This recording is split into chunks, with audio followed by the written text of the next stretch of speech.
Well, we're back this week for another edition of Akau TV. Reece Trumper, you've just been down at Ellerslie this morning. Can you give us a bit of a report on how the horses have been going in their final preparation for next Saturday? So this morning we took 6 horses that are racing on Cracker Million night for a spin around and have a look at Ellerslie.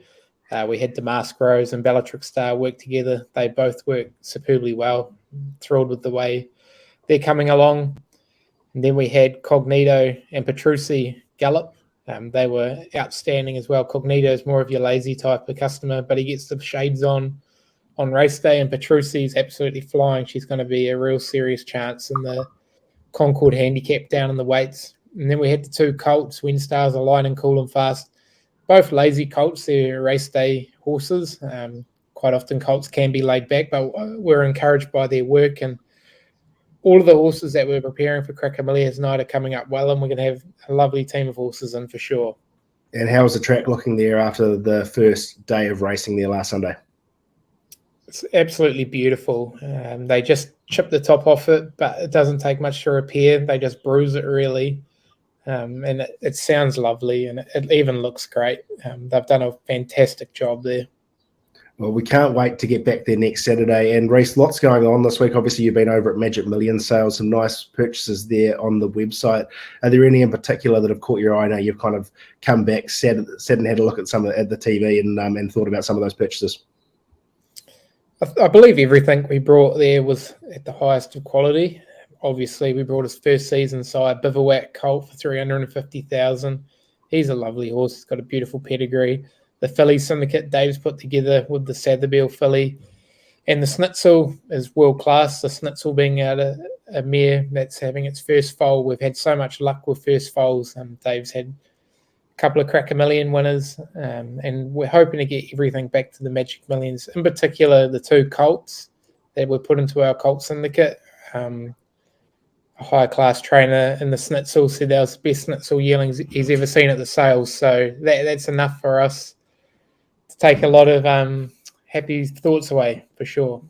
Absolutely, lots of confidence there, and the team's been busy this week looking at the horses for the New Zealand Bloodstock Karaka sales, which is obviously happening or starts next Sunday after the Karaka Million night. So plenty on and plenty to keep an eye out for over the next couple of weeks as we try and find the next champion that's going to be the hero or the banner for the stable.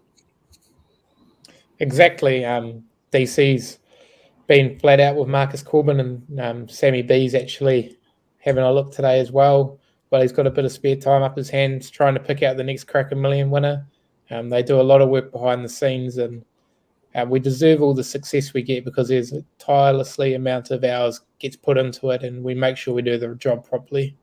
Absolutely. Well, let's quickly touch on the winners of last week. Matamata last Wednesday, one that looks derby bound, Ascend the Throne, really impressive. He was great. It was a slow tempo. They didn't set it up for him to win, but the way he finished it off, he was explosive, and he heads to the Waikato Guineas next. He deserves his chance in a field like that, and then that'll be the proper test for him to see where he's at. It's all good and well winning a maiden race at Matamata midweek, but he's got to take that next step, but we'll definitely know where we're at after the Waikato Guineas. And El Viento won there as well. Lovely purchase from the Ready to Runs last year by Dave. He's a horse that's just taken a little while to settle down, but he's got a good group of people in, and he relaxed nicely, and he really let down well. And Warren just gets these horses to settle well that over race, but he's a horse with plenty of upside. And towering a Friday, Aquis for Pinkara Stud and Inca Bell for Fortuna Racing. Aquis was good. Obviously, she got a gun run. She was there. Track helped. I think that she loves just the sting out of the track, and that's what it had, just the cutout. Opie gave her a peach of a ride. She deserved that, and it was good stake money. Inca Bell, she's always done that. She won her first 3 starts at the beginning of her career. Form hasn't been the same, but she's come back a much stronger 4-year-old this season, and she's definitely going the right way, and she'll race at Matamata next Wednesday, and she'll be competitive again. And Trentham on Saturday there, Quintessa narrowly went down and boxed it out of Pendragon and then came out and claimed her maiden Group 1 there in the Cambridge Stud Live-In Classic. Just a peach of a ride by Opie again. He gave her all favours. He was going to get into a nice spot from the draw. It all panned out how we thought. She was definitely putting in a couple of short strides on the line, but Opie managed to empty the tank on her. So we'll give her a bit of a quiet time, and a race that we'll get her prepared for now is the BCD Group 1 Sprint at Te Rapa. We believe just a quiet freshen up back to 1400 will be ideal for her. Dave has done this with a horse called Extravagant after the Living Classic. He freshened him up for this race and he won it by 8 lengths. So it can be done, and she's a filly that's got a lot of high profile.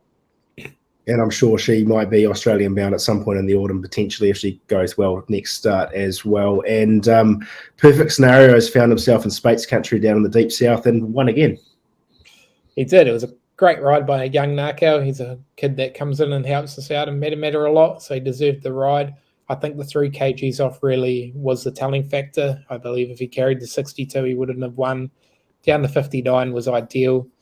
And over a shorter trip that he's probably suited to, once he gets to the mile and defends his title in the Weight for Age White Robe Lodge, I believe he'll be a serious chance again. So looking forward to his next start, but the horse is going well. Getting better with age. And this week we're going to have a quick look at Trentham. So Group 1 day there with the Thorndon Mile there with Campionessa. There's also a couple of Group 3s there in the Desert Gold Stakes with Sense of Timing, and of course the Wellington Cup where Leaderboard will be out to defend his title from last year alongside Fierce Flight. But we'll cover those off in a minute. Let's rip into them, So we're going to kick off there in race number 5, which is the Group 3 New Zealand Bloodstock Desert Gold Stakes for the 3-year-old fillies, set weights over a mile, Sense of Timing, massive run last start, 3 wide the trip, and still managed to win. She has to be a decent chance in this. She's come back in great order this preparation. She just struggled in the spring to maintain her weight, but the warm weather's been really good for her. She's eating a nice size feed now, and she's holding her condition well. She was stiff first up at Rotorua, came out. She had all favours just to drop out and just finish midfield, but she's a lovely filly, and the mile's going to suit her. From a good draw, she should be able to end up hopefully just in behind the speed. Matt Cameron is obviously a very strong rider. He's been in this week to ride her, and he was absolutely thrilled with her. She definitely doesn't rate a $10 chance. Her form's a lot better than that suggests. Great. And the Group 1 of the day, the Harcourt's team, Group 1 Thorndon Mile, open set weight and penalties over 1600. Campionessa came through the Seville Classic very well, drops back to a mile here, draws barrier 1 with Matthew Cameron on board. She's done well since the Seville Classic. She just had a quiet week after that because she's been freshened up to come back to a mile. But a Trentham Mile with a bit of moisture in the track should hopefully play like 1800. She's obviously got the form on the board. Matt Cameron won the 1400 metre Group 2 race on her at Pukekohe, so he deserved the ride once OP got suspended. Really happy with the way she's looking. Her work's been good. She's flying, and from the draw, she's going to get a lovely soft run, and hopefully the rails opened up and she can keep her picket fence going. And race 9, the Group 3 New Zealand Campus of Innovation and Sport Wellington Cup, open handicap over the 2 miles. Fierce Flight, we saw him last Thursday or Friday there at Tauranga, getting plenty of miles in his legs for this race. Exactly. He probably just got ridden a bit upside down. He's a better chaser than leading them up, but it was good to blow out the cobwebs, and it's tidying him up nicely for this race. Unfortunately, Opie and Michael got suspended, so it was a good reward for Jonathan Riddell. He's ridden a lot of horses for us in the past 12 months, a lot of difficult ones, and handled them well. So it was a good reward for him to get on the top weight in the Wellington Cup. It just shows the depth of the field, though. A Fierce Flight, having been a rating 60 horse 12 months ago, is now top weight in one of our best cup races in New Zealand. It is quite sad, but the horse is racing well. He looks good. He's happy. He's going to get a soft run from that draw, and he'll definitely run out the 2 miles, and he ticks a lot of boxes for sure, apart from the weight. And last year's winner Leaderboard, of course, he was a bit of a boil over last year. Draws wide in 16, but has the services of last year's jockey Joe Doyle back on board. He actually ran quite well at Tauranga last week. I thought he was building into the line nicely. 3,200 metres. He's ridden all over him. He's going to get the trip. He's probably the best stayer in the field. The draw does not concern us. He's a horse that likes to get out and rolling. I believe there's a few showers going to hit Wellington. As long as there's a sting out of the ground, he'll be a chance. He won the St. Ledger on a track that was maybe a dead 5, dead 6. So he's definitely a chance with only a little bit of moisture in the track. He's not an all-out mudder, but he definitely is going the right way. But how genuine he is, we're not sure. We don't know what leaderboard will turn up on the day. Absolutely. And of course, Tony Lee's last day calling in New Zealand. It'd be nice to hear him belt out a couple of those Te Akau winners across the line there on Saturday as well. So that wraps up the Wellington runners. There has been one snuck down the line to Gore, and quite a nicely bred filly at that, and superbly written. She goes around the listed Liquorland Gore Guineas 3-year-old set weights over 1335 metres. She's probably in this up to her ears, I would have thought, Reece. Exactly. Beautiful opportunity for her to get some black type. We did these races with Romance in the Moon last year, built up her confidence, and she come back to win the Living Classic at Group 1 level. So we just thought there was no suitable races really for her in the North Island. Get her down there from Wellington. She's relaxed, got into her system down there well. Hunter Durant, who's running our stable down there, has been really happy with her. And Tina Kobanagi is obviously the best South Island jockey. Happy to have her aboard. Be just good to pick up some black type for her, because her full brother at the Magic Million sale sold for $1 million by first season sire Ole Kirk. So she's got a bloody good pedigree, and any black type's just going to help her. Nice one. And of course, she bets still bang on her race day debut back at Taupo back in the autumn, I believe, as well. So keep an eye out for her. Over to Flemington there on Saturday. So there's a couple of Trans-Tasman runners there, headlined in the first race in the Be a Mate Nominate Trophy, over 1,100 metres. Rhetorical draws barrier 2 with Saline Gowdry on board. She was only fair at Moonee Valley last time. First up, she was excellent, hit the line really well. She got the splits when we needed them. I'm sure she would have been winning. That was good to see. Second up, she just got into an awkward spot, never really came on. Bit of time since then to get over it. She's done well in training. We're just going to assess the fields for her at a meeting on Wednesday at Sandown also. But she's drawn nice. She's going to get a good run up the straight. And she's definitely 1,100 metres is her trip for sure. And the race after that one, race 5, the Black Caviar Lightning race day, 17th of February. Sans Duke, impressive winner last race where she strode clear. She draws barrier 1 again with the apprentice Saline Gowdry on board. She was excellent last start, obviously. She found a really good kick. Probably would have been better if she drew out more than in, but that's what we've drawn. And her work's been good. Mark Walker was there last week having a look, and he said she's absolutely flying.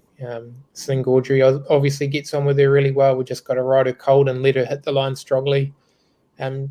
She had great form in New Zealand, and it's great that she's taken it to Australia. And after Saturday, if she was to run well, we'd look at some black type races, and she definitely deserves to. She's a lovely bred horse. Nice one. And then over to Pukekohe Park there on Sunday, we kick off in race 1, the Karaka 2024 2100 rating 60. Spellcraft draws really wide there in barrier 16, but has the services of the informed jockey Warren Kennedy. Probably just riding cold from that draw. He's a horse that we sometimes get on speed. He hasn't been finishing it off so well. We've given him a little bit of time since his last start at Rotorua. We ran and backed him up, and he just didn't handle it. So he's had a bit of time to get over that. He's happy in the stable, eating well, working well. 2,100 metres will suit him, but we definitely need to see an improved performance. And race 2, the Dunstan Horse Feeds 1,200 rating 75 benchmark. Caravella finds herself in a field of some pretty tidy gallopers. She does. It's come up a lot stronger than we thought it was, but she's earned her position in the field. She's come back in good order this season. She's been faultless in all 3 runs. But it is a step up. From the draw, she'll get a nice run in transit. Palmer, his kg off, even brings her into it more. He's riding in great form. Really happy with the way he's trying so hard. But it definitely is a step up against some of these, but we'll get a good line on where we're at with her for sure. And race 5, the Join the Boys Get Paid Karaka Million Punters Club via tab.co.nz, 1,400 metre, 3-year-old set weight and penalties to take their place. The Daughter of Embellished Glitzy Glory draws barrier 6 with Matthew Cameron on board, and Rudy Rivioli, the Tavachi filly, draws barrier 3 with Niranjan Palmer on board. Both fillies just did not handle the track at Hastings last time. It was an absolute bog, so we can forgive them on that. Both their races, the start prior was excellent, so I think you take that form into it instead of their last starts. They're both going to get nice runs in transit. And we honestly can't split them. They both are working out really nicely, and we we're happy with them both for sure. I expect them to bounce back into some sort of form, both of them. And race 7 there, the first yearlings by Hello Userman, 2200 rating 75 benchmark. Devoted last season was seen going over the sticks at some point. How's she going this preparation? He's in great order. Jessica Allen's been riding him terrifically well. Obviously, his win at Tauranga 2 runs back was good, and he was hitting the line really strongly last time over 2100. The step up to 22 will be ideal for him. A field that didn't come up with too much depth in it, so he definitely finds himself as a winning chance in this for sure, off a soft barrier. Fantastic, Reece. Well, that wraps up the runners for the weekend. Where are we going for the best bet this week? We'll go for a Magic Millions purchase and Campionessa for a win. Fantastic. Campionessa there in the Thorndon Mile there at Trentham on Saturday. Thanks for your time, Reece. And I think we might, we'll bring Sammy B onto the show next week and we'll go through all the runners and see whether we can find some for Crack a Million night. But have a good week and we'll look forward to catching you next week.